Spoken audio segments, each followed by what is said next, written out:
ब्रह्म दृष्टिकोण से व्यक्ति आत्म केंद्रित होना चाहिए और जो उसके अंतःकरण में जो घट रहा है वह ये बाह्य रूप पर है। तो यहाँ पर प्रारब्ध खत्म हो जाता है, किसी भी प्रारब्ध की मान्यता नहीं रह जाती।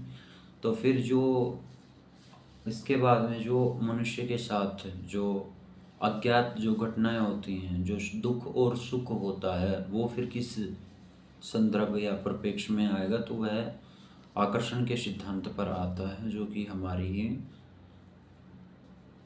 मस्तिष्क में जो हमारी बुद्धि है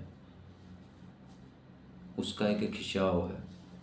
जैसे शरीर से अपनी आभा बाहर रहती है, तो मन बदलेगा तो आभा बदलेगी, और आभा बदलेगी तो जो आपका जो खिंचाव है वह भी कई चीज़ों के प्रति बदलता रहता है।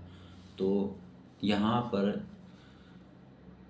इसको कर्मा का सिद्धांत भी नहीं मानते हैं, और बहुत ज़्यादा डिफरेंट हो जाएगा कर्मा का और लॉ ऑफ अट्रैक्शन का। ठीक है, तो जो कुछ भोगा जा रहा है वह यह कहा जाता है कि वह वर्तमानित है। वह जो कुछ भी भोगा जा रहा है वह वर्तमानित है,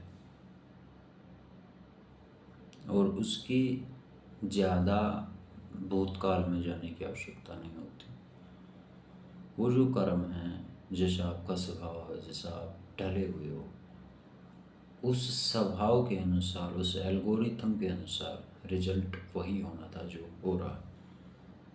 यहाँ पर एक अपने आप पर जिम्मेवारी आकर के बहुत बड़ी पड़ जाती है।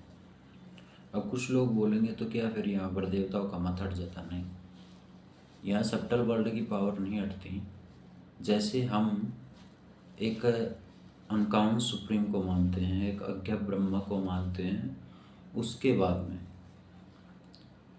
हमारी जो डिज़ायर्स होती हैं वो कौन कंप्लीट करता है? फिर यूनिवर्स।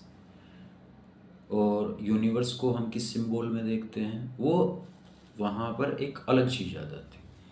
अब उस सिंबल में देखना एक बेहतर तरीका हो जाता है। हम बजाय स्टैचू के बोल रहे हैं, तो हमारे लिए यूनिवर्स का सिंबल क्या हो जाता है? शिवलिंग। अब जो शिवलिंग में हम बिल्कुल ही उसके करीब आ जाएं और उसे भाव प्रतिष्ठा ये सब करने लग जाते हैं, वह एक तरह से एक अपनी जीवन प्रतिबिंबता देने लगता है, जीवंत, बिल्कुल जीवंत प्रतिबिंबता। तब उसमें जो कॉस्मिक पावर तो बहुत हो गई। अब उसमें सब्टल वर्ल्ड की पावर आती है जिसे हम हैंडल नहीं कर पाते, तो फिर हमें देवता के रूप में देखना